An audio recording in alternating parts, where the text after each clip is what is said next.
Hey y'all, it's Rick here with Uncommon Communion. It is good to be back with you after a busy week. Happy Friday, everybody. Let us begin with the way we always begin here at Uncommon Communion. Let us remember we are always and everywhere in the holy presence of God and each other. So, first of all, as I mentioned, it is the end of a busy week for me. And I miss being with you all this week in video form. I did have my regular posts Monday, Wednesday, and today. I haven't had a chance to make a video this week. And I think, as I mentioned to you before, I work for a nonprofit agency and I'm in the training department.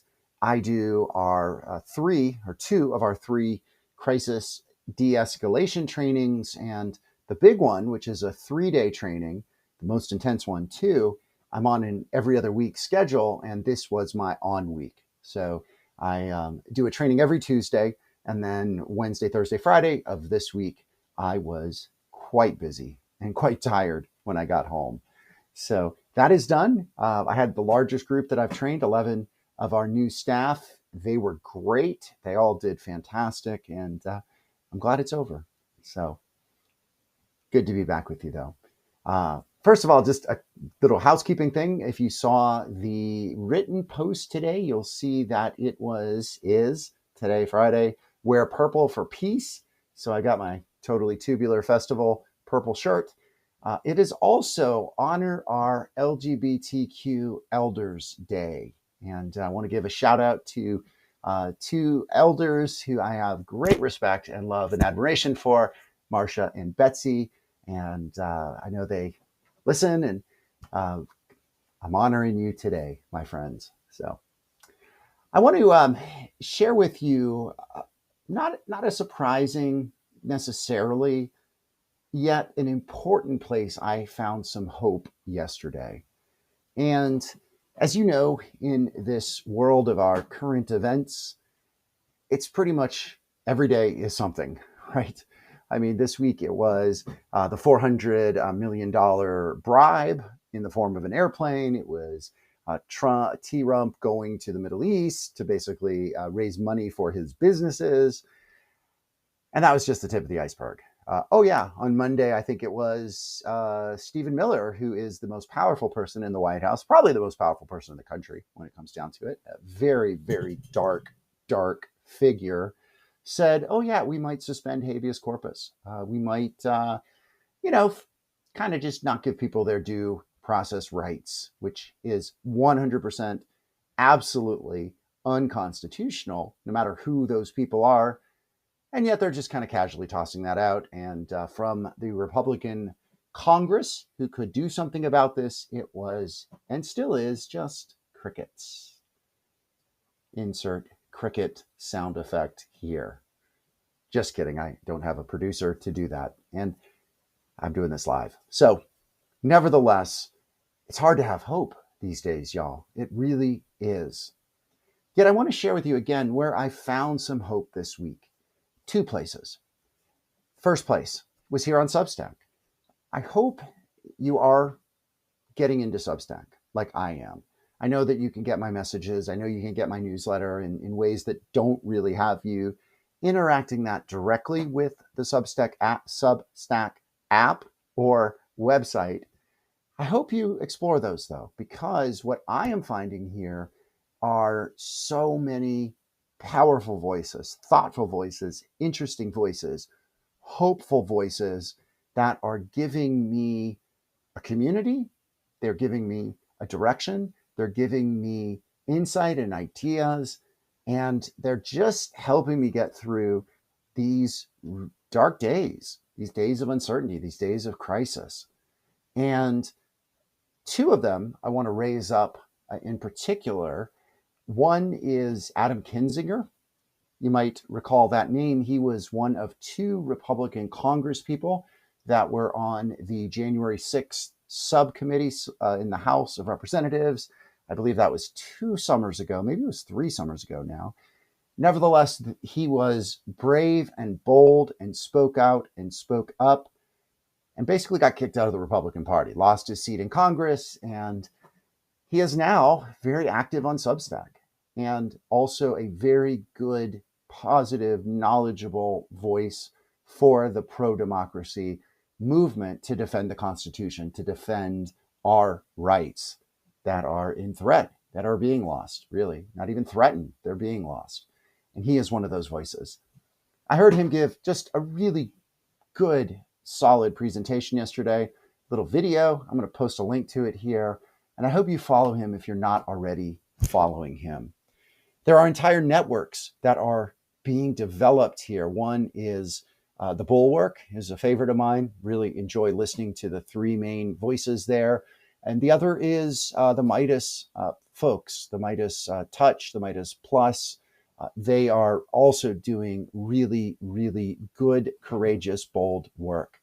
And then I'll also shout out to Parnas. I think it's the Parnas Perspective, something like that. But he is doing amazing work. And there are so many others. Jim Acosta and Glenn Kinzinger is a no, I'm sorry, not Glenn Kinzinger. Glenn, his name is slipping my mind, but he is a prosecutor, former prosecutor, and very good every day doing law talks. I'm learning more about the law just from listening to Glenn. And I encourage you to listen because, like I mentioned, this is where I am getting hope in these days. One of the things that Adam Kinzinger said yesterday, it's Glenn Kirshner. That's the name I remember. I was kind of tricky with the K's. So I'll put a link to both of them into the notes for this message. What Kinzinger, Adam, said yesterday, again, was we need to nourish ourselves. We need to live our lives. We need to have joy in the midst of this. And you know what, y'all? I am. And I am living my life at the same time, learning and getting ready and being prepared for what this moment demands of me and us and we and all of that. And Trump is escalating. Trump is spiraling. Things are not looking good for him. The bill that he wants, this big, beautiful bill, was torpedoed today by his own party. And things are not looking good. And he's going to get more and more desperate. And we who are supporting freedom, who believe in decency and goodness, and dare I say, love, we will have a time when we're going to have to truly, truly stand up. And I'm getting ready for that. I'm preparing for that. In the meantime, I am living life and feeling happier and healthier than I have in a long time. And I think in many ways, I'm in the right job for me. I'm in the right church with the right people, and my marriage is good. I got a dog who's wonderful. And man, I just got a lot to be grateful for. I'm also grateful in another area that gives me hope with an asterisk. All right, I'll explain the asterisk. Is what I wrote about the other night, the bread organization here in Columbus, Ohio. If you haven't read that post yet, I recommend you go and read it. Take a look at the photos. It's a really remarkable local gathering of people from many different faith traditions getting together really at the grassroots level, making proposals, finding out what needs are, making proposals, and then calling the leaders to task, to follow through, to complete actions. And again, please read about it, and you can take a look at what we did on, I believe that was Tuesday night. Boy, this week has been quite full. I think that was Tuesday night. Here's the asterisk, though. It is a faith community. These are people from churches and synagogues, some mosques, and so forth. I'll tell you what, the amount of gray hairs in the room, the amount of boomers, and not just boomers, but older boomers, the lack of folks who were Gen X like myself, the lack of millennials, and especially the lack of young people in this gathering was troubling and stark. And you know what? It is kind of the sign of the times. You know, the number of young people that are not going to faith organizations is significant and telling. And organizations like this are going to have a tough time in the future as their constituents, as their active members are graying and eventually, leaving the stage. And that was very much on display. So I'm encouraged that this group exists. I'm encouraged that there are faith communities like my own that are doing good work of justice and compassion and care. And yet I'm concerned because the young people are not there. Now, that doesn't mean to say that young people won't form other groups or other organizations that do something similar. It's just harder to do that, right? When you have a church, when you already have a place where people gather and you already have people who have a value structure and just a real focus for justice, it's a lot easier to have groups like Bread. Sure, they can be formed elsewhere and in other ways. It's just not as straightforward or as easy. So, again, it was a wonderful gathering. I do have hope from it. I have a lot of hope from Substack because, again, there is so much going on. There's so many good voices, and I'm glad you're here with me on Substack. I want to close with a prayer from this little book of prayers. I haven't used this one in a while. And this is from Abraham Lincoln. And it's not really exactly a prayer. It's in here, though. It is from his farewell address at Springfield, Illinois, February 11th, 1861. Now, I didn't do research to find out what he was saying farewell for. I think he was actually leaving to go to the presidency. But this is what he said. And again, 1861 is pre-Civil War. So he must have been leaving Springfield to go to Washington. He says, "I now leave, not knowing when or whether I may ever return, with a task before me greater than that which rested upon Washington.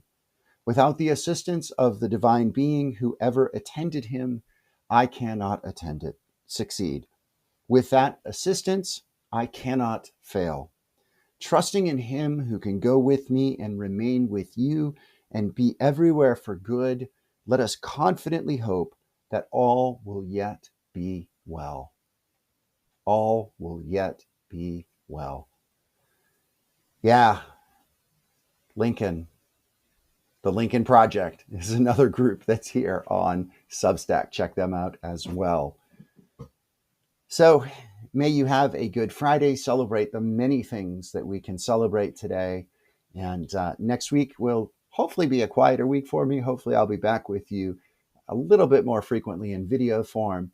And until then, blessing and good.